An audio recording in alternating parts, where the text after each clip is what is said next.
नमस्कार, माउन्टेन समाचारमा स्वागत छ।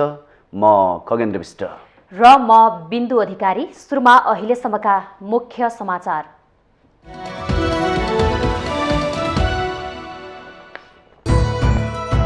मुगुको छायानाथ रारा नगरपालिकामा पहिरोमा पुरिएर 8 जनाको मृत्यु, 8 जना बेपत्ता। कालीकोटको तिला गुफामा 4 जनाको मृत्यु, 9 जना बेपत्ता।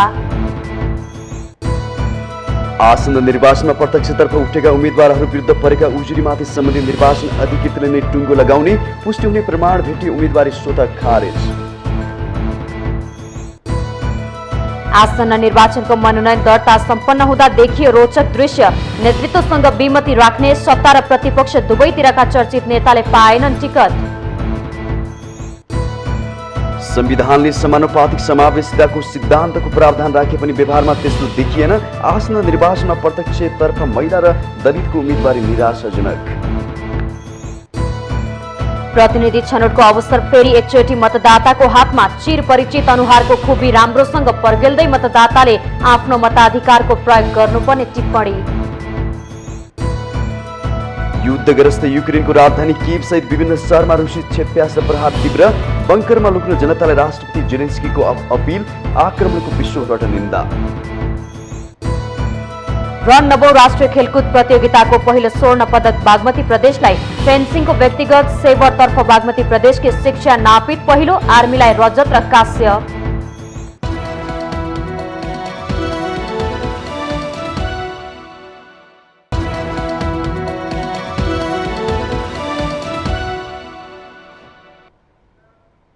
अब समाचार विस्तारमा। मुगुको छायानाथ रारा नगरपालिका 11 पहिरोमा पुरिएर 8 जनाको मृत्यु भएको छ। छायानाथ रारा नगरपालिकाको सालिम भन्ने ठाउँमा मानबहादुर कुमाईको घर पुरिँदा 8 जनाको मृत्यु भएको र पहिरोमा 8 जना बेपत्ता भएको मुगु प्रहरीले जनाएको छ। उद्धारका लागि घटनास्थलमा सुरक्षाकर्मी परिचालन गरिएको छ। घटनास्थल पुग्ने बाटोमा खोलाले पुल बगाएकाले घटनास्थलसम्म पुग्न कठिन भएको प्रहरीले जनाएको छ। यसैबीच कालीकोटको तिला गुफामा मलामी जाँदा पहिरोमा परि बेपत्ता भएका 4 जनाको सब फेला परेको र बाँकी 9 जना अझै बेपत्ता रहेको जिल्ला प्रहरी कार्यालय कालीकोटले जनाएको छ। पहिरोमा परि बेपत्ता हुनेमा तिला गुफा नगरपालिका 4 का वडा अध्यक्ष परबहादुर शाही, छत्रजङ शाही, खगेन्द्र शाही, भेषबहादुर शाही, काली बहादुर शाही, धनबहादुर शाही, धना शाही, खेमराज शाही, मानबहादुर शाही, अली शाही, मोतीलाल शाही, नरेश शाही र प्रशान्त शाही रहेका प्रहरीले जनाएको छ। मलामी जाने क्रममा तिला नदी माथिबाट पहिरो आएसँगै उनीहरू सम्पर्कविहीन भएको प्रहरीको भनाइ छ। खोजी कार्य जारी रहेको तर पहिरो तिला नदीसम्म पुगेकाले खोजी कार्य कठिन भएको प्रहरीले जनाएको छ।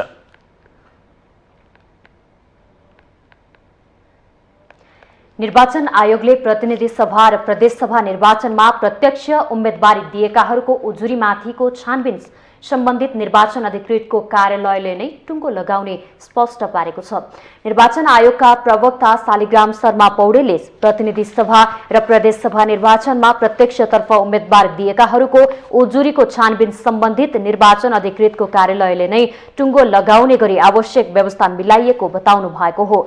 आइतबार उम्मेदवारी मनोनयन गरिएको थियो भने सोमबार अपराह्न 3 बजेसम्म त्यसमाथिको दाबी विरोध र उजुरीको समय तोकिएको थियो। निर्वाचन आयोगका प्रवक्ता शालिग्राम शर्मा पौडेलले उम्मेदवारहरूमाथि परेको उजुरी पुष्टि हुने प्रमाण भेटिए उनीहरूको उम्मेदवारी स्वतः रद्द हुने प्रश्न पार्नु भएको छ। अझै पनि इन्टरनेट र टेलिफोन अवरुद्ध भइराखेको हुनाले त्यहाँको चाहिँ सिस्टममा पोस्टिङ हुन सकेका छैन, नभए सबैतिरको आइसकेका छ। र अब आज 3 बजेसम्म उजुरी दाबी विरोध उजुरी गर्ने कार्यक्रम थियो। यो सम्बन्धित निर्वाचन अधिकृतको कार्यालयमै हुन्छ र सम्बन्धित निर्वाचन अधिकृतले नै यो टुङ्गो लगाउनु पर्छ र कुनै अप्ठ्यारो गाह्रो केही इस्यु आयो, छलफल गर्नुपर्ने विषय भयो भने आयोगसँग उहाँले सम्पर्क गर्नुहुन्छ, नभए यो उहाँहरूले आफै सर्ट आउट गर्नुहुन्छ। कर्णाली प्रदेशका केही जिल्लाहरूबाट विद्युत र टेलिफोन दुवै अवरुद्ध भएकाले त्यहाँ मनोनयन भएका उम्मेदवारहरूको डाटा भने आउन बाँकी रहेको जानकारी पनि आयोगले दिएको छ।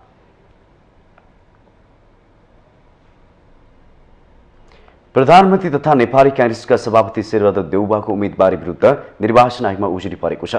मतदाता नामावलीमा र नागरिकतामा जन्ममिति फरक रहेको भन्दै प्रधानमन्त्री देउबा विरुद्ध उजुरी परेको हो। डडेलधुराबाट प्रतिनिधि सभा सदस्यमा मनोनयन दर्ता गराएका देउबाको नागरिकतामा जन्ममिति 31 जेठ 2003 छ। मतदाता नामावलीमा भने जन्ममिति 31 जेठ 2002 लेखिएको छ। जन्ममिति फरक परेको भन्दै देउबाका प्रतिस्पर्धी कर्ण मल्लले निर्वाचन आयोगमा उजुरी दिनु भएको हो। उजुरीमा उहाँले देउबाको उम्मेदवारी खारिजको माग गर्नु भएको छ। डडेलधुराका मुख्य निर्वाचन अधिकृत बालकृष्ण वाग्लेले देउबाको उम्मेदवारी विरुद्ध उजुरी परेको पुष्टि उजुरीमाथि मंगलबार निर्णय हुने जानकारी दिनुभयो। उम्मेदवार विरुद्ध परेका उजुरीको निर्णय निर्वाचन अधिकृतले नै गर्न पाउने कानुनी व्यवस्था छ।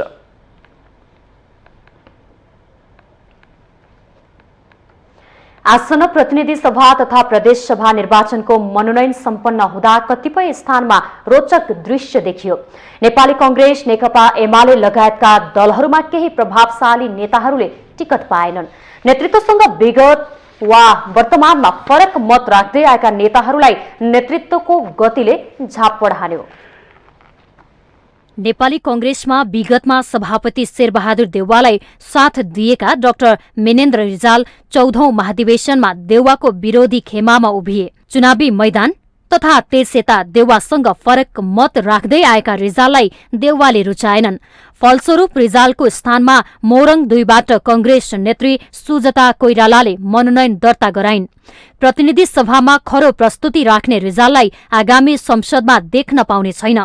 अन्तर्राष्ट्रिय जगतले समेत चिनेका अर्थशास्त्री स्वर्णिम वाग्लेले नेपाली कांग्रेसबाट उम्मेद्वार बन्न टिकट पाएनन्। त्यति मात्र होइन, कांग्रेसकै बौद्धिक नेता गोविन्दराज पोखरेल समेत उम्मेद्वार हुन पाएनन्। एमाले विभाजनदेखि नै वाम एकताको आवाज उठाउँदै आएका घनश्याम भुसाल अध्यक्ष ओलीसँग पैठे जोरी खोजिरहने पात्रका रूपमा चिनिन्छन्। पार्टी पंक्तिको चाहना विपरीत 10औं महाधिवेशनमा उपाध्यक्षमा उम्मेदवारी दिएर पराजित भएका भुसाललाई पछिल्लो समय नेतृत्वले रुचाएको थिएन। एमालेमा बौद्धिक नेताको छवि बनाएका भुसालले एमालेबाट टिकट नपाएपछि रूपन्देही 1बाट स्वतन्त्र उम्मेदवारी दिएका छन्। एमालेमै निर्भीक ढंगले नेतृत्वलाई खबरदारी गर्ने अर्का नेता हुन् भीम रावल। रावल संसदमा समेत खरो बहस गर्ने नेताका रूपमा चिनिन्छन्। एमालेको 10औं महाधिवेशनमा केपी ओली विरुद्ध अध्यक्षमै उम्मेदवारी दिएर पराजित तथा निरन्तर अध्यक्ष ओलीसँग फरक मत राख्दै आएका रावललाई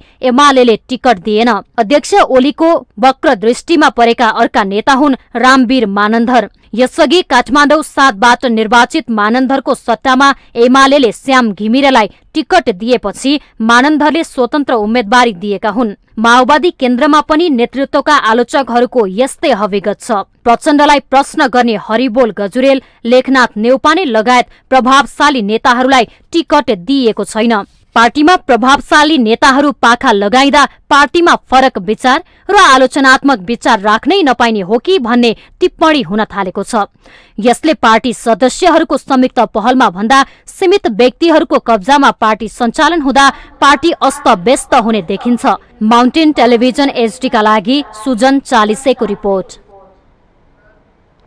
संविधानको धारा 38मा राज्यका सबै निकायमा महिलालाई समानुपातिक समावेशिताको सिद्धान्तका आधारमा सहभागी गराउने व्यवस्था छ। यी व्यवस्थालाई आत्मसात गर्दै संघीय संसदमा 33% महिला सहभागिता सुनिश्चित गरिएको छ।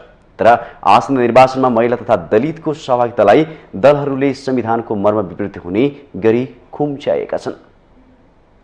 नेपालको संविधान 2072 को प्रावधानमा धारा 2, धारा 38, 4 र धारा 42 लगायत राज्यका निर्देशक सिद्धान्तमा समानुपातिक समावेशी सिद्धान्तलाई संस्थागत गर्ने उल्लेख छ।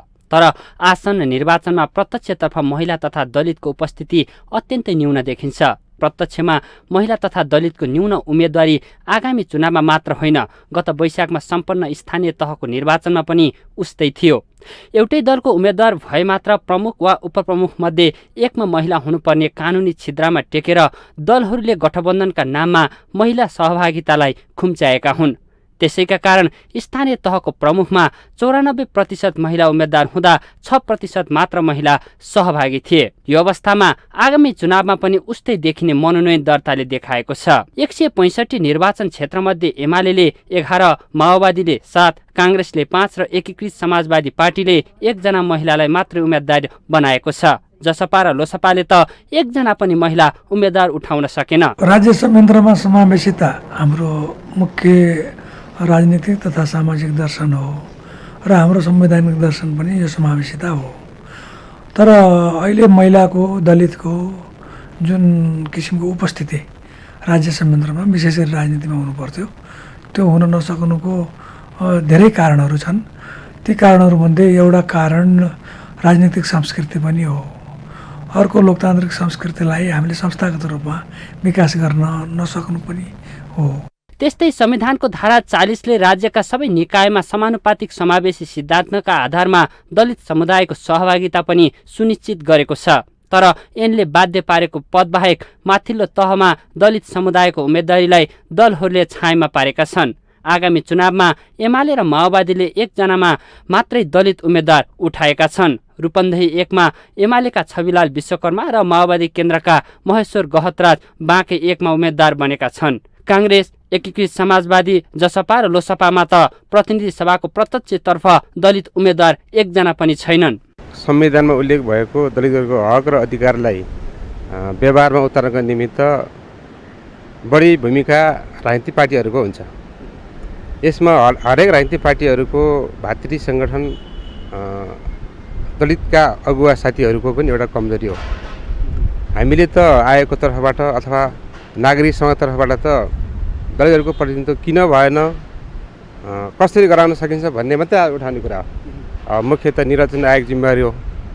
संविधान दिएको अधिकारलाई प्रयोग गर्नको निमित्त दलहरू कटिबद्ध भए कि भएनन् डाटा निर्वाचन आयोगमा हुन्छ। संविधान र कानुन कार्यान्वयन गर्ने कार्यभार राजनीतिक दलहरूकै हो, तर उनीहरूको संवैधानिक प्रावधानको पालना गर्दैनन्। महिला, दलित, मधेसी, मुस्लिम, अपाङ्गता भएका व्यक्ति र अल्पसंख्यक समुदायको प्रत्यक्षतर्फको निर्वाचनमा औँलामा गन्न सकिने उम्मेदवारले उनीहरूका लागि समानुपातिक तर्फ मात्रै सीमित गर्न खोजेको देखिन्छ, जसका कारण महिला तथा दलित समुदाय संविधानले दिएको अधिकारबाट वञ्चित हुँदै आएका छन्। माउन्टेन टेलिभिजन एचडीका लागि क्यामेरामा विक्रम साकेका साथमा बटुक राजगिरीको रिपोर्ट। माउन्टेन समाचारमा पालो भएको छ ब्रेकको।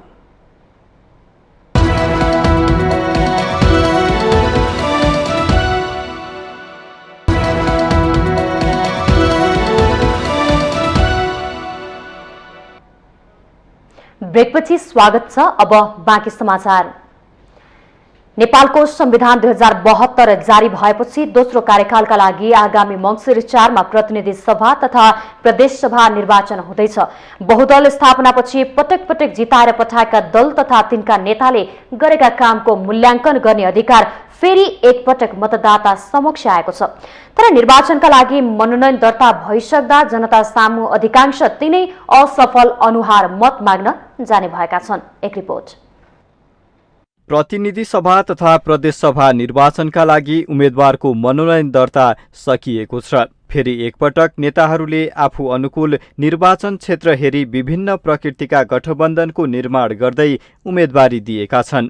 बहुदल आएपछि पटक पटकको निर्वाचनबाट जनताले चुनेर उनीहरूलाई देशको नेतृत्व सुम्पेका छन्। तर जनमतको कदर गर्न भने दलहरू समर्थ रहेनन्।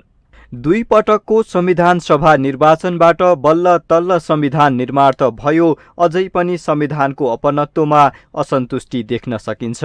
संविधान लागू भए पश्चात 2074 को निर्वाचनमा जनताले फेरि एउटा नयाँ आशाका साथ तत्कालीन वाम गठबन्धनलाई झण्डै 2/3 मत दिएर सत्तारोहण गराए। तर हात लाग्यो निराशा मात्रै। सत्ता स्वार्थ र त्यसको जोड घटाउमै जनप्रतिनिधिहरू रुमल्लिँदा राजनीतिक स्थिरताको चाहना अधुरै रह्यो। जब त्यसको डिसिसन मेकिङ प्रक्रियामै चाहिँ तपाईको चाहिँ सरकार नाम मात्रैको हुने, राज्यका अङ्गहरू नाम मात्रैको हुने, डिसिसन मेकिङ प्रक्रियामा चाहिँ मतलब वित्तीय एकाधिकार पुँजीको कारणले गर्दाखेरि बहुराष्ट्रिय कम्पनीहरू हाबी भइरहने, बहुराष्ट्रिय चाहिँ विदेशी बहुराष्ट्रिय कम्पनीहरू हाबी भइरहने, डिसिसन मेकिङमा उसको चाहिँ प्रबुद्ध भइरहने भइरह्यो भनेदेखि त चाहिँ राज्यले राज्यका अङ्गहरूले चाहिँ अपेक्षाकृत रूपमा निर्णय गर्न त सक्दैन, पहल गर्न त सक्दैन चाहिँ।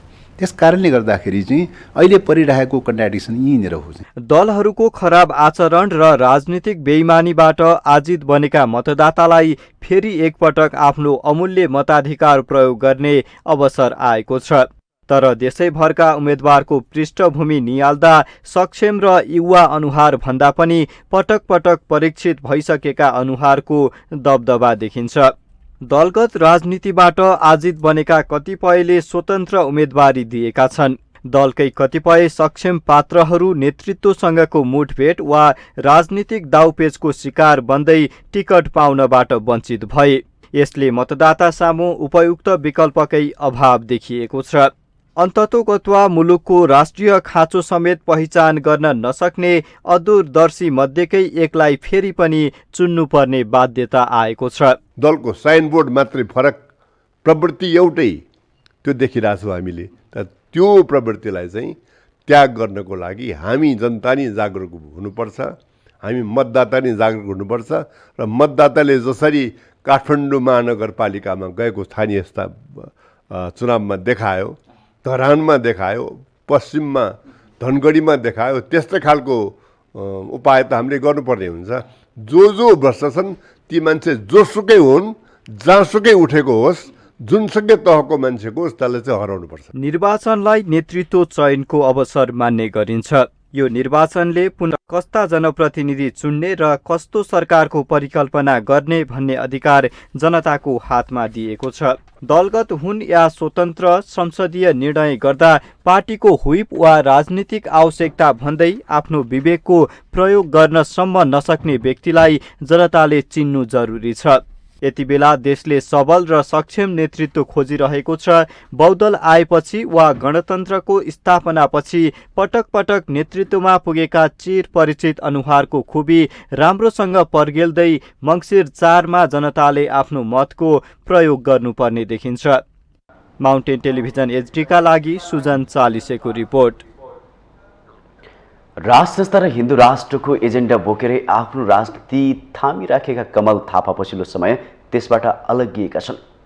गणतन्त्र, संहिता र धर्मनिरपेक्षताको विरोध अनि यही संविधान र व्यवस्थामा हालिमुहालीको द्वैत चरित्र पार्टी फुटाउँदिन भन्दै लिएको गीताको कसममा समेत अडिन नसकेका थापा फेरि एकचोटि एमालेको काँध चढेर राजनीतिको लाइमलाइटमा फर्किने कसरतमा छन्। अवसरका लागि एजेन्डाबाट स्खलित हुँदै आएको आरोप खेप्दै आएका कमल थापा आगामी मङ्सिर 4 गते हुने प्रतिनिधि सभा निर्वाचनमा एमालेको सूर्य चुनाव चिन्ह लिएर चुनाव लड्दैछन्। आइतबार मकवानपुर निर्वाचन क्षेत्र नम्बर 1 बाट उम्मेदवारी मनोनयन दर्ता गराउँदै थापाले एमालेको लोकप्रिय चुनाव चिन्ह सूर्यबाट चुनाव लड्न पाउँदा निकै खुसी लागेको बताउँदै चुनाव जित्नकै लागि सूर्य चिन्ह रोजेको समेत भन्न भ्याए। मौकामा चौका हान्न चतुर थापा नेपाली राजनीतिका अनुभवी खेलाडी मानिन्छन्। वातावरण आफू अनुकूल पार्न विचारधारालाई समेत लत्याउन पछि नपर्ने उनको चरित्रको ज्वलन्त उदाहरण आसन्न निर्वाचनमा एमालेको छहारी खोजेको दृष्टान्त हेरे पुग्छ। पञ्चायतदेखि नै सत्ताको स्वाद चाखेका थापाले गणतन्त्र स्थापनापछि हिन्दू राष्ट्र र राज संस्थाको एजेन्डा बोकेर आफ्नो राजनीतिक यात्रालाई जारी राखेर त्यसको लाभ समेत लिन भ्याए। तर थापाका आलोचकहरू भने उनी एजेन्डा भन्दा पनि अवसरको पछि दौडिरहन्छन् भन्ने आरोप लगाउँछन्। पार्टीको खुला प्रतिस्पर्धामा अब देशभरिको अब प्रतिनिधिहरूले हैन खुला प्रजातान्त्रिक अभ्यासै हुन्थ्यो भने एउटा भोट गरेको चिजलाई मताधिकार प्रयोग गरेर एउटा नतिजा दिएको अथवा म्यान्डेट दिएको भनौँ न महाधिवेशनले, त्यो पार्टीको चाहिँ सर्वोच्च निकाय हो। त्यो फेरि प्रतिनिधिहरू वार्डदेखि हुँदै त्यो प्रक्रिया हुँदै चुनेर आएको प्रतिनिधिले प्रजातान्त्रिक प्रक्रियाबाट त्यसलाई मानिदिनु भन्ने चाहिँ अब त्यो चाहिँ अब अचम्मको कुरा हो नि त। पार्टीको एकता महाधिवेशनमा राजेन्द्र लिङ्गदेनसँग पराजित हुँदा आफैले गीता छोएर खाएको कसम समेत बिर्सेर रापरपा नेपाल बिउत्याएपछि थापालाई नेतृत्व र सत्ताको मोहमा निर्लिप्त भएको आरोप झन लाग्ने गरेको छ। यो गीता हातमा राखेर हामी हिन्दू राष्ट्र चाहने सनातन धर्मका पक्षपातीहरू यो गीतालाई हातमा राखेर म कसम खान्छु कि राष्ट्रपालाई बर्बादी गर्नु। कमल थापाले संविधानमा उल्लेख गरिएका गणतन्त्र, संघीयता र धर्मनिरपेक्षता जस्ता विषयहरू इन्कार गर्छन्। तर अवसर पाए भने उनी त्यही संविधानको शपथ लिँदै लाभको पद लिन समेत पछि पर्दैनन् भन्ने स्थापित सत्य हो।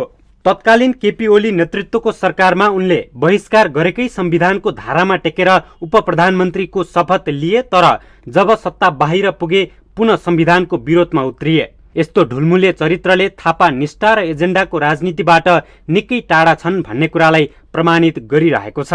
माउन्टेन टेलिभिजन एचडीका लागि क्यामेरामा केशव श्रेष्ठका साथमा शीतल रिजाल, काठमाडौँ।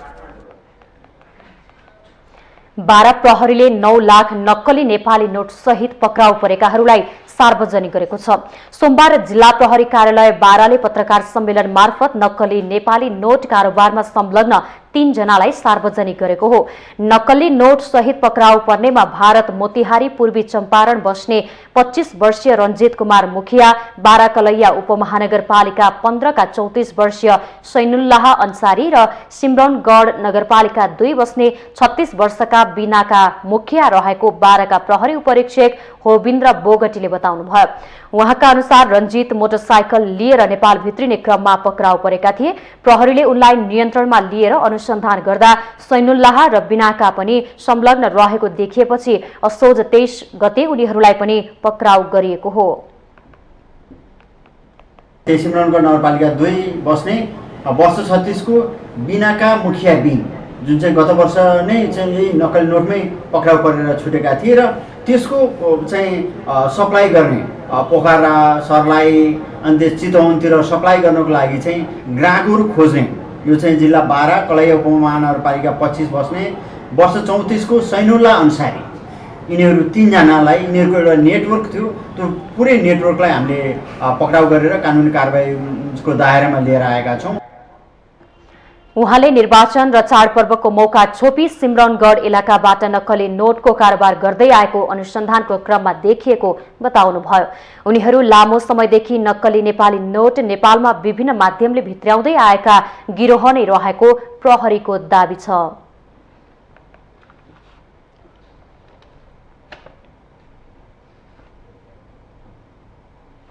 माउन्टेन समाचारमा पालो भएको छ ब्रेकको।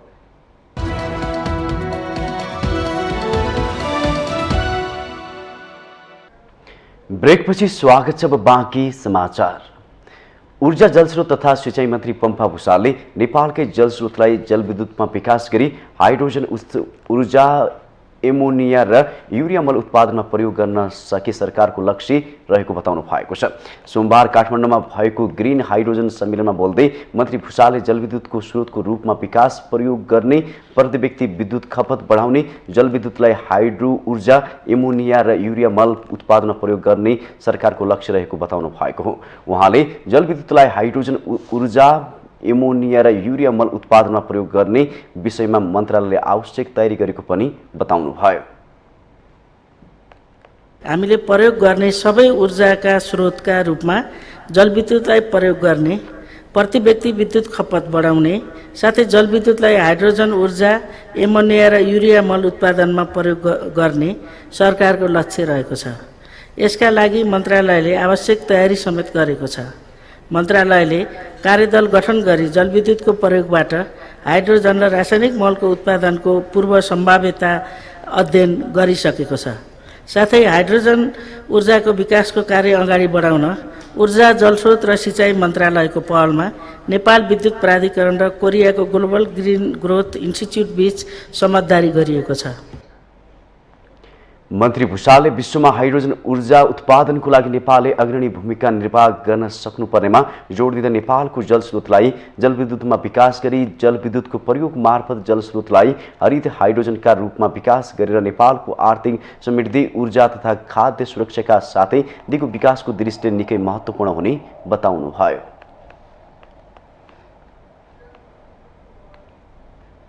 बलात्कार आरोपमा पक्राउ परेका नेपाली राष्ट्रिय क्रिकेट टोलीका पूर्व कप्तान सन्दीप लामिछानेलाई थप 7 दिन हिरासतमा राखेर अनुसन्धान गर्न अनुमति दिएको छ। जिल्ला अदालत काठमाडौँले 20 गतेबाट गणना हुने गरी 7 दिनका लागि म्याद थप गरेको हो। गत भदौ 5 गते 17 वर्षीय नाबालिग माथि बलात्कार गरेको आरोप लागेका सन्दीपलाई गत बिहीबार प्रहरीले पक्राउ गरी अदालतमा उपस्थित गराएको थियो। दशैं बिदाका कारण अदालत बन्द रहेकाले सन्दीपलाई सोमबार मात्रै म्याद थपका लागि अदालत लगिएको हो। अदालतमा उपस्थित भएसँगै लामिछानेलाई 7 दिनको म्याद थप गरी अनुसन्धान गर्न अनुमति दिएको हो। 25, 26, 27 गते अदालतमा फेरि उपस्थित हुने शर्तमा चाहिँ म्याद थपिएको छ र उहाँको बयान चलिरहेको छ। अहिले सरकारी वकिल कार्यालयमा बयानको लागि उहाँलाई लगिएको छ। अहिलेको लागि यहाँको इन्फर्मेसन यति नै हो। 17 वर्षकी किशोरीले बलात्कार अभियोग लगाएपछि अनुसन्धानका लागि सन्दीपलाई दशैंको भोलिपल्ट नेपाल आए लगतै विमानस्थलबाट नै पक्राउ गरिएको थियो। काठमाडौँको गौशाला स्थित एक होटलमा आफूलाई बलात्कार गरेको आरोपमा किशोरीले भदौ 21 गते प्रहरी वृत्त गौशालामा उजुरी गरेकी थिइन्। सन्दीप त्यसबेला क्यारिबियन लिग क्रिकेट खेल्न गएका थिए। नेपालमा पहिलो पटक पाटन दरबार क्षेत्रमा पाटन हेरिटेज वाक डिजिटल मिडियाको शुभारम्भ भएको छ। पाटन घुम्न आउने पर्यटकले शहरभित्रका सबै मूर्त अमूर्त सम्पदाको पहिचान तथा जानकारी दिन सकिने व्यवस्था यस एप्समा गरिएको छ। पाटन दरबार क्षेत्रको केशवनारायण चोकमा राखिएको टच स्क्रिन एप्स मार्फत आफू जान चाहेको सम्पदा, क्षेत्रको बाटो तथा त्यस क्षेत्रमा रहेका सबै सम्पदाहरूको विवरण सहितको नक्सा हेर्न र पढ्न सकिन्छ। साथै स्क्रिन मार्फत पनि सबै सम्पदाका साथै 2072 को महाभूकम्पको फोटोहरू पनि हेर्न सक्ने गरी राखिएको छ। पर्यटकहरूलाई सजिलो होस् भनेर एप्सको QR कोड समेत राखिएको छ, जसमा मोबाइल स्क्यान गरेपछि एप्स इन्स्टल हुन्छ। जर्मन दूतावास तथा नेपाल जर्मन हेरिटेज प्रोजेक्टको सहायतामा पाटन हेरिटेज वाक एप्स तयार पारिएको हो। Here in this project we have this great idea to combine history, architecture, anthropology and culture and make it visible and accessible for everybody who's walking around on Padan Square and through all the valley and hopefully also to other places in Nepal. It will change the way tourists can access Nepal, and that is for me the great value of this project, and therefore I'm happy that with our small contribution we could help bring this project forward. यो apps पर्यटन क्षेत्रको विकासमा महत्त्वपूर्ण कदम भएको पाटन संग्रहालयका प्रमुख सुरेश मानलाखे बताउनुहुन्छ। उहाँ पर्यटन व्यवसाय अभिमुखीकरण र टुर गाइडहरूलाई यस बारेमा प्रशिक्षण गरिने र यसलाई छिट्टै देशभर लागू गर्ने बताउनुहुन्छ। सम्भवतः नेपालमा पहिलो पटक यहाँ स्थापना भएको यो ट्रायल फेजमा छ। यो बिस्तारै यसमा सबै अपडेट हुन्छ। यसमा मात्र भिजिटरलाई मात्र होइन कि विद्यार्थीहरूलाई पनि, त्यसमा आर्किटेक्चर स्टुडेन्टहरूलाई, एन्थ्रोपोलोजिस्टहरूलाई, कल्चरलिस्टहरूलाई पनि ती सबै उहाँहरूको आइडिया पनि यसमा राखेर सबै डिटेल इन्फर्मेसन यसमा राखेको हुन्छ र यसमा त सबैलाई नै फाइदा हुन्छ र आफ्नो जसै टुरिस्ट आउँछ उसलाई जुन अथेन्टिक नलेज र राम्रो इन्फर्मेसन चाहिँ यसलाई हामी दिन सकिन्छ भने विश्वास गर्न सकिन्छ। पर्यटक गाइडहरूले पूर्ण तालिम र अध्ययन नलिई मनोगत रूपमा पर्यटकहरूलाई सम्पदाहरूको बारेमा गलत सन्देश प्रवाह गर्ने प्रवृत्ति बढिरहेको समयमा यस एप्सले सही जानकारी लिन सहयोगी साबित हुने अपेक्षा गरिएको छ। यस परियोजनाले पाटन शहरको सम्भावित मूर्त र अमूर्त सम्पदाको पहिचान गरेर पाटनका पर्यटन उद्यमीहरूलाई विभिन्न पर्यटन केन्द्रित सेवाहरू एप्स मार्फत एकीकृत गर्न मद्दत पुर्याउनेछ। पाटन दरबार क्षेत्र पुगिसकेपछि कहाँ जाने, के गर्ने भन्ने अन्योलमा रहेका पर्यटकहरूलाई यस एप्स मार्फत आफू जान चाहेको स्थानमा बिना गाइड एक्लै पनि जान सहज भएको छ। माउन्टेन टेलिभिजन एसडीका लागि क्यामेरामा अमर राउतका साथ विसन्तर साक्यको रिपोर्ट। सुनसरी लगायत प्रदेश नम्बर 1 का अधिकांश खेती योग्य जमिनको माटोमा अम्लीयपन बढ्दै गएको छ। रासायनिक मलको अत्याधिक प्रयोगले माटोमा प्राङ्गारिक पदार्थको कमीका कारण अम्लीयपन बढेको हो। माटोमा अम्लीयपन बढ्दा बाली बिरुवामा विभिन्न खाद्य तत्त्वको कमीका कारण उत्पादनमा समेत ह्रास आउन थालेको छ। एक रिपोर्ट।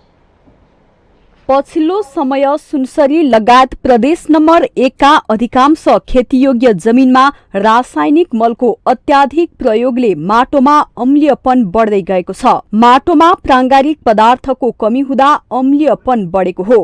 माटोबाट खाद्य तत्त्वको आपूर्ति हुन नसक्दा र माटोमा अम्लीयपन बढ्दा बाली बिरुवामा विभिन्न खाद्य तत्त्वको कमीका कारण उत्पादनमा समेत ह्रास आउन थालेको छ। विगतमा प्रति कट्ठा 5 देखि 7 मनसम्म धान उत्पादन हुने क्षेत्रमा अहिले 3 देखि 4 मन मात्र उत्पादन हुने गरेको छ। माटोमा बढ्दै गएको अम्लीयपनका कारण हुने समस्या समाधानका लागि सरकारवाला निकायले समयमै विकल्प खोज्नुपर्ने कृषकहरूको माग छ। हाम्रो सुनसरी भरि नै खेतमा एउटा अम्लीयपना छ, त्यसको कारणले उब्जनीमा ह्रास आएको छ। मान्छेहरू अब अर्ग्यानिक मल नहालिकन हाम्रो रासायनिक मलको धेरै प्रयोगले गर्दाखेरि हाम्रो उब्जनीमा अलिक कम आएको छ। माटो परीक्षण नगरी रासायनिक मलको जथाभावी प्रयोग र गोबर तथा प्राङ्गारिक मलको घट्दो प्रयोगले माटोमा अम्लीयपनका साथै क्षारीयपन पनि बढ्दै गएको प्राविधिकहरूको भनाइ छ।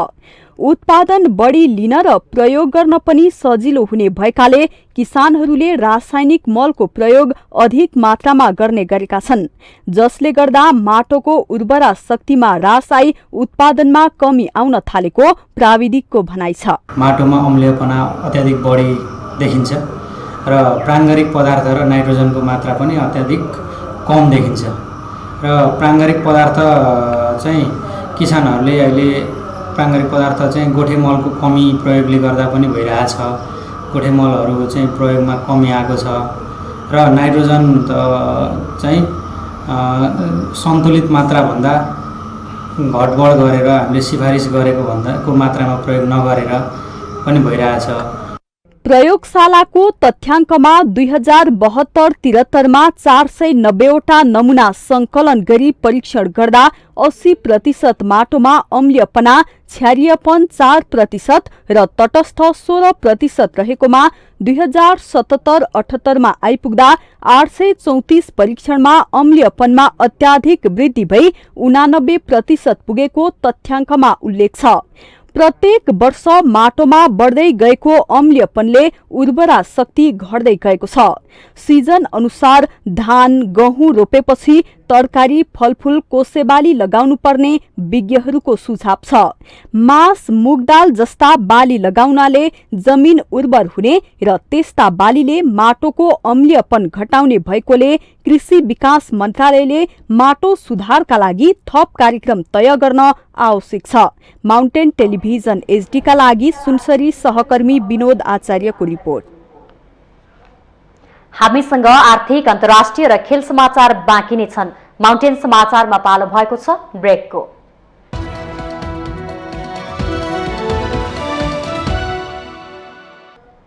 ब्रेकपछि स्वागत छ। अब पालो आर्थिक समाचारको। आर्थिक समाचारको साथमा मेरो देश मेरो जगदम्बा सिमेन्ट, गुणस्तरको नयाँ स्तर Riddhi Siddhi cement, Jagadamba super sign तथा ग्याल्वा प्लस जस्ता पाता जीवन भरको भरोसा। मेगा बैंक नेपाल लिमिटेड, विश्वास जित्दै अघि बढ्दै। सर्वोत्तम सिमेन्ट, सर्वोत्तम मजबुती।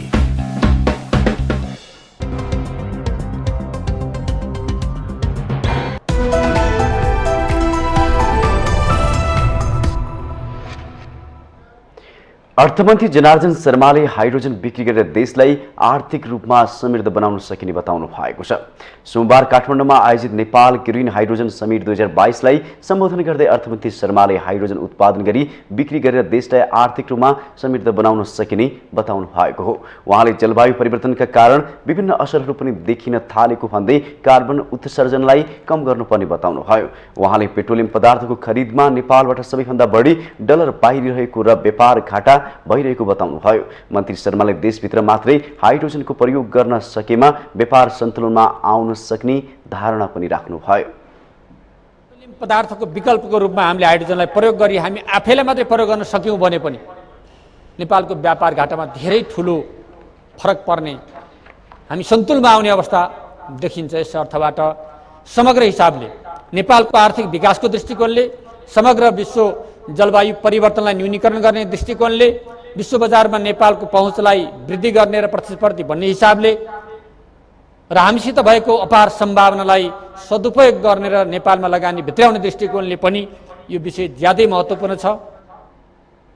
मन्त्री शर्माले हाइड्रोजन उत्पादन देशको विकास र जलवायु परिवर्तनलाई न्यूनीकरण गर्ने दृष्टिकोणले पनि निकै महत्त्वपूर्ण रहेको बताउँदै यसमार्फत नेपालको विश्व बजारमा पहुँच वृद्धि गर्न र लगानी भित्याउन सकिने विश्वास पनि व्यक्त गर्नुभयो।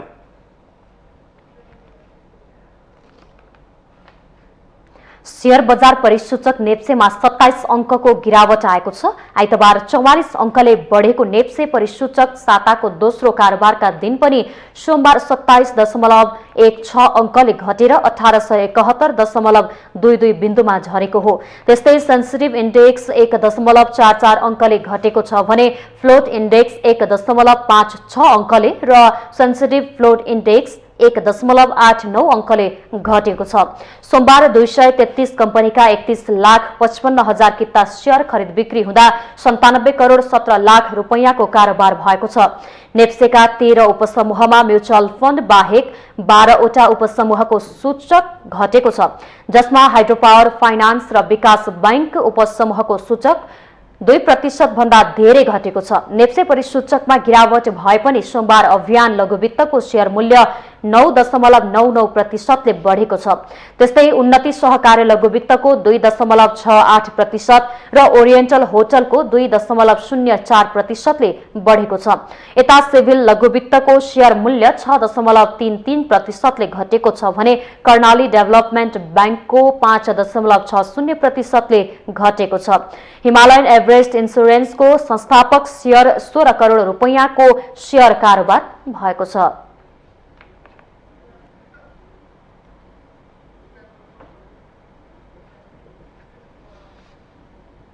अब पालो अन्तर्राष्ट्रिय समाचारको।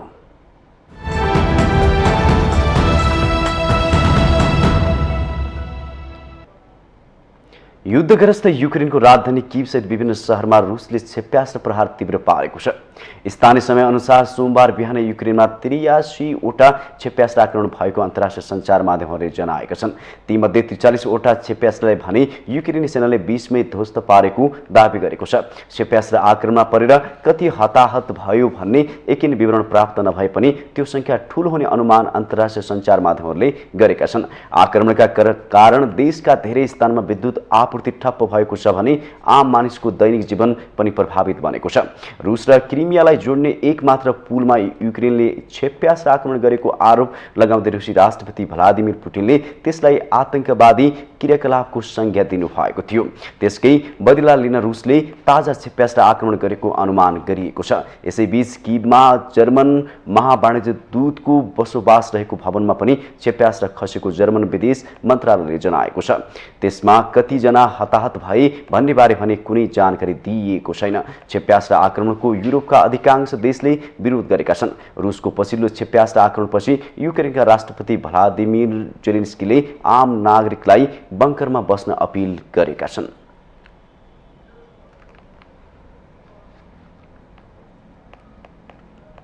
अब खेल समाचार।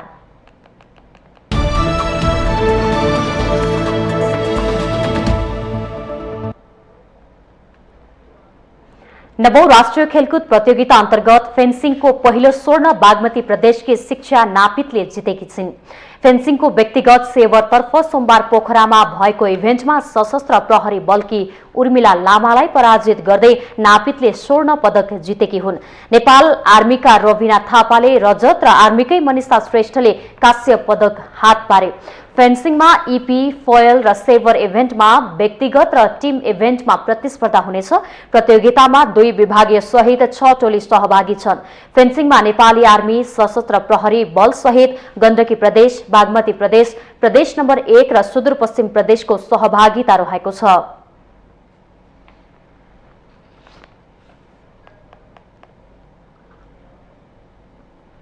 नौ राष्ट्रिय खेलकुद प्रतियोगिता अन्तर्गत महिला क्रिकेटमा नेपाल पुलिसले कर्णाली प्रदेशलाई 63 रनले पराजित गरेको छ। वर्षबाधक बनेको खेलमा डीएल मेथडका आधारमा पुलिस विजयी भएको हो। पहिले ब्याटिङ गर्दै नेपाल पुलिसले कर्णाली प्रदेश विरुद्ध निर्धारित 20 ओभरमा 6 विकेट गुमाएर 111 रनको लक्ष्य प्रस्तुत गरेको थियो। जवाबी ब्याटिङ गरेको कर्णाली प्रदेशले लक्ष्य पछ्याउने क्रममा 10.2 ओभरमा 17 रन बनाउँदा वर्षबाधक बनेको थियो। खराब प्रदर्शन गरेको कर्णाली फराकिलो हारतिर उन्मुख हुँदा वर्षा भएपछि खेलको निर्णय डिएल मेथडका आधारमा लिइएको थियो। त्यसअघि पोखरा मैदानमा टस जितेर पहिले ब्याटिङ गरेको पुलिसका लागि सम्झना खड्काले सर्वाधिक 25 रन बनाउँदा काजल श्रेष्ठ र कविता कोरले 16 रन बनाएका थिए र त्यस्तै रेवती धामीले 14 रन बनाइन् भने कर्णाली प्रदेशले अतिरिक्त 18 रन दिएको थियो। 9 राष्ट्रिय खेलकुद प्रतियोगितामा आजको दोस्रो खेल भने रद्द भएको थियो। प्रदेश 1 र पुलिस लुम्बिनी प्रदेश बीचको खेल निरन्तरको वर्षाका कारण रद्द भएको हो। टस जितेर नभई खेल रद्द भएपछि दुवै टोली 1-1 अङ्क बाँडेका छन्।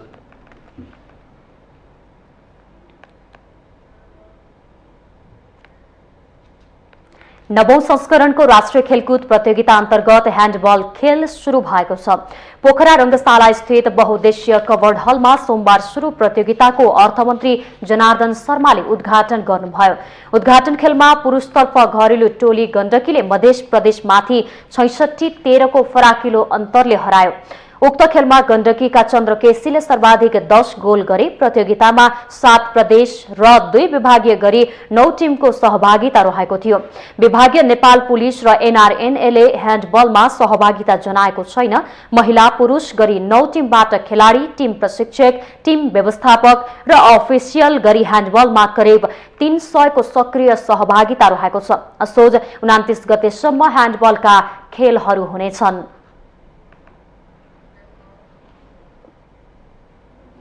सन् 2022 को अन्तर्राष्ट्रिय रोबोटिक्स प्रतिस्पर्धामा भाग लिने अन्डर 18 खेलाडीहरूलाई बिदाई गरिएको छ। सोमबार रोबोटिक्स एसोसिएसन लगायतका सङ्घ संस्थाले नेपालको तर्फबाट प्रतिस्पर्धामा भाग लिने खेलाडीहरूको बिदाई गरेको हो। अन्डर 18 को नेपाली टिमले स्विजरल्यान्डको जेनेभामा आयोजना हुने अन्तर्राष्ट्रिय रोबोटिक्स प्रतिस्पर्धामा भाग लिनेछ। यो प्रतियोगिता असोज 27 गतेबाट 31 गतेसम्म सञ्चालन हुनेछ। एसोसिएसनले विभिन्न समयमा गराउने विद्यालय स्तरको प्रतियोगितामा उत्कृष्ट भएकाहरूलाई समेटेर राष्ट्रिय टिम बनाएको छ।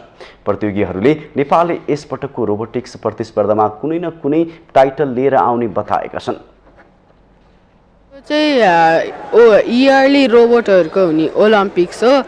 यसमा चाहिँ 180 भन्दा बढी देशहरूले पार्टिसिपेट गरेछ। अनि उयसमा चाहिँ उनीहरूले नै हामीलाई 180 वटा देशलाई एउटा किट पठाइदिन्छ। अनि त्यो किटले चाहिँ हामीले आफ्नो क्रिएटिभिटी युज गरेर एउटा रोबोट बनाएर त्यहाँ गएर कार्बन क्याप्चर भन्ने थिम छ। त्यो तिनीहरूको गेम तिनीहरूको अनुसार त्यहाँ गेम खेल्ने अनि पोइन्ट्स कमाएर जित्ने हो। यसमा चाहिँ गेम जित्न नसके नि हामीले एउटा टाइटल चाहिँ जसरी भयो नि लिएर आउने प्लानमा छौँ। हामी अल टुगेदर चाहिँ 8 जनाको टोली छौँ। सो हामीले चाहिँ रोबोट बनाउन चाहिँ उहाँहरूले किट पठाइदिनु भएको थियो। त्यो कम्पोनेन्ट्स मात्रै युज गरेर चाहिँ हामीले रोबोट बनाएको। यो रोबोट बनाउन चाहिँ हामीलाई अलमोस्ट 3 to 4 weeks लाग्यो। नेपालले यसअघि सन् 2018, 19, 20 र 21 को प्रतिस्पर्धामा भाग लिएको छ। प्रतियोगिताका लागि यसअघि ओलम्पिक्समा सहभागी हुने 180 मुलुकका प्रतियोगी सबैलाई एकै खालको रोबो किट उपलब्ध गराइएको थियो।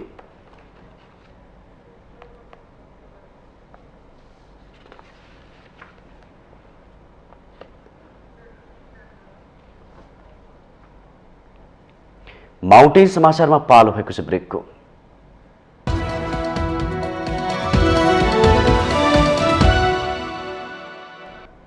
ब्रेकपछि स्वागत छ। यो सँगै हामी माउन्टेन समाचारको अन्त्यमा आइपुगेका छौं। जाँदा जाँदै मुख्य समाचार पुनः एकपटक।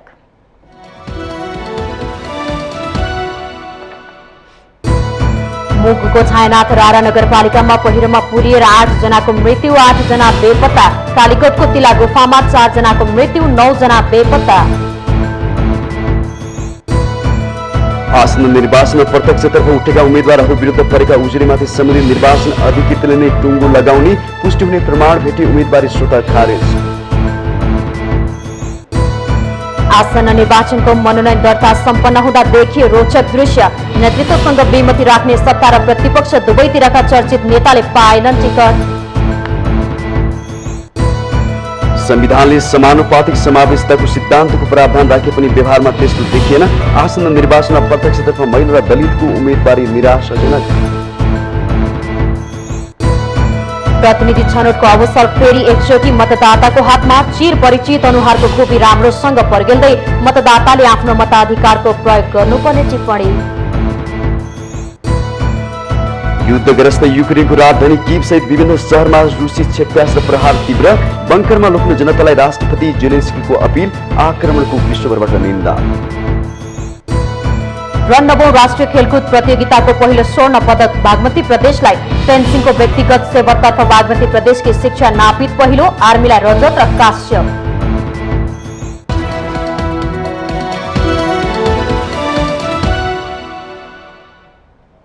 माउन्टेन समाचार अहिलेलाई सकियो। सत्य तथ्य र निष्पक्ष समाचारका लागि माउन्टेन टेलिभिजन HD हेर्दै रहनुहोला।